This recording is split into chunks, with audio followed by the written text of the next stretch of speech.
Marcus Jackson was a black man who clawed his way to the top, boom, building the most elite supercar dealership chain in the United States, an empire of speed and luxury stretching from coast to coast. His name was tied to Bugattis, Lamborghinis, and Koenigsegg's, machines that roared with power and commanded millions. Yet, despite his success, his skin marked him. Time and again, he faced the same tired prejudice. People who couldn't see past his color, who assumed a black man in a hoodie couldn't possibly belong in a world of wealth and horsepower. That's why he walked into one of his own dealerships today, dressed not in the suits his fortune could buy, but in faded jeans and a worn sweatshirt. He wanted the truth how his employees treated someone they didn't recognize as the boss, someone they judged by his race alone. The showroom was a shrine to excess. Supercars gleamed under soft lights, their polished bodies reflecting wealth in every curve. The air smelled of high-grade leather and premium fuel, laced with the faint hum of idling engines. Smooth jazz drifted through the space, blending with the sharp click of polished shoes on tile. Marcus paused near a blood-red Koenigsegg, its lethal design screaming dominance, and ran a hand over its hood. He wasn't in a hurry, he had time, but the staff didn't seem to think he deserved any of theirs. A young salesman in a crisp gray suit glanced his way, eyes skimming over Marcus's casual clothes and lingering on his dark skin. His lip curled, a flash of disdain he didn't bother to hide, before he turned to a white couple stepping out of a polished Range Rover. They got warm smiles, a firm handshake, and an offer of coffee from the corner espresso machine. Marcus exhaled, a wry smile tugging at his lips. He'd lived this too long, being sized up and dismissed because he didn't fit the picture of a supercar buyer. His skin made him invisible, or worse, suspect. He leaned against the car, arms crossed, watching the staff buzz around, their focus anywhere but him. Then a man in a tailored suit strode in, adjusting his silk tie with casual swagger. The shift was instant. "Welcome, sir," a salesman called, rushing over.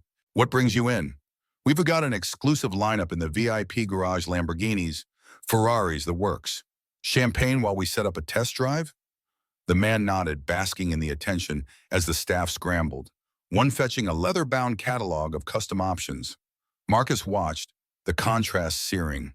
He'd been standing there unseen for nearly an hour, while this white man polished. The type was crowned king in seconds. He decided to test them. Stepping toward the reception desk, he offered a polite, "Excuse me." The receptionist, a woman with a tight bun and a cold, practiced air, didn't lift her eyes from her screen. "Sales reps are busy," she said, flat as stone. "You can wait outside if you're just browsing." Marcus tilted his head, letting the words sink in. "Outside?" She tapped her keyboard, unbothered. "Yes, sir. We keep the showroom clear for serious buyers. If you're actually here to buy, we can schedule you for later." The dismissal was a blade, sharpened by the assumption that a black man in casual clothes couldn't possibly belong. Marcus's grip tightened on the desk, his patience deep but not endless. Before he could respond, an older salesman approached, thinning hair combed back, a name tag reading Ron pinned to his chest. He didn't smile. "Sir, this dealership caters to a specific clientele," he said, voice hard. His eyes lingered on Marcus's sneakers, then flicked up, heavy with judgment. "Are you sure you're in the right place?" Marcus met his stare, steady. "Are you?" Ron's face twitched, irritation flaring before he forced a thin smile. "Look, maybe you'd be more comfortable at our pre-owned lot a few miles down. We've got financing options if money's tight." The insult landed heavy, and Marcus let it sit, a quiet storm brewing. He could feel other employees' eyes, now not offering help, but urging him to leave. This wasn't a slip. It was deliberate, rooted in the color of his skin. He nodded slowly as if considering, then glanced at the suited man sipping champagne while a salesman detailed a Pagani's horsepower. Marcus reached into his pocket, pulled out his phone, and scrolled to a contact. He pressed call. It rang twice. "I need you here now," he said, low and firm. He hung up, slipping the phone back. They had no idea who they'd dismissed, but they'd learn soon enough. Marcus hadn't built his empire by luck. Born in Atlanta's roughest streets, he'd grown up knowing the world didn't hand out favors, especially not to a black kid. His mother scrubbed floors in rich homes, coming back with stories of being ignored or talked down to. His father fixed cars in a cramped garage, patching up sedans for folks barely scraping by. Marcus learned early that respect was a rare gift, often withheld from people who looked like him. At 13, he started helping his dad, hands black with grease, dreaming of machines that roared instead of limped. But he learned more than engines, he learned people. He saw how his father's clients shifted their tone. A white businessman in a suit got laughs and chatter. A black worker in coveralls got curt nods and impatience. One memory burned deep. Mr. Ellis, a white regular with a sleek Mustang. The shop treated him like gold until he showed up in a ratty jacket, driving a rusted pickup while his car was down. Suddenly, he was nobody. Marcus watched, quiet but sharp, filing it away. Perception was a game, and he'd master it. In his 20s, he flipped used cars, saving every dime. He opened his first lot with one rule. Every customer got respect, no matter what they drove. People noticed. His hustle grew into a small empire, then a titan, the top supercar chain in the U.S. From Miami to L.A., his dealership sold machines that cost more than houses. But Marcus never traded his hoodie for a suit, never flaunted his wealth. He didn't need to. His power was in his work, his principles. And that's why he stood here now, in his own showroom, being judged for his black skin and casual clothes, proving the world hadn't changed as much as he'd hoped. He made these visits a habit, slipping into his dealerships unannounced, always as a customer. It kept people honest. Anyone could bow to the boss. What mattered was how they treated the nobodies. And right now, they were failing, their bias glaring. As he lingered near the desk, ignored, Marcus thought about the layers. It wasn't just money or status, it was race. His skin marked him as less than before he could speak. How many others, black men, black women, people of color, had walked in and been shoved aside? How many had cash, but not the look, and left humiliated? He glanced at the suited man, now test driving a car in the VIP garage while two salesmen trailed him. Then he looked at Ron, the receptionist, the younger salesman whispering about serious buyers. Marcus had built this empire on respect for every soul through those doors, and he'd remind them why that was law. A man in a sharp navy suit pushed through the glass doors, adjusting his cufflinks with quiet confidence. The room flipped. 3 salesmen swarmed him. "Good afternoon, sir. We just got rare imports, perfect for you. Champagne while we talk specs?" The man smirked, lapping it up. He hadn't spoken, but they'd crowned him. The younger salesman shot Marcus a glance, muttering, "You can tell who's got cash and who's just dreaming." Marcus kept his face blank. He stepped toward a matte black McLaren P1, its price tag over $1 million. He reached for the handle. "Sir, I'm going to have to ask you not to touch that," Ron snapped. Marcus turned, slow. "We keep these pristine for serious buyers," Ron said, authority dripping. "If you're just looking, I can point you to something more affordable. Pre-owned lots nearby, lower payments. Easier financing." The words were a shove, thick with assumption. Marcus raised an eyebrow. "Affordable?" Ron's smile was brittle. "We've got options for every budget." Marcus let it settle, then glanced at the suited man running his hands over a Lamborghini's wheel. While a salesman gushed about its V12, the disparity burned. He turned back to Ron. "You haven't asked if I'm here to buy. Haven't asked what I do. Haven't asked my name. But you've decided I don't belong because I'm black, because I'm not in a suit. That it?" Ron didn't blink. "Sir, we cater to a specific clientele. You get it." Marcus's smile was sharp. "I get it." He pulled out his phone and dialed. "I need you here," he said, voice steel. Now he hung up, unreadable. The staff went back to ignoring him, fawning over the real customer.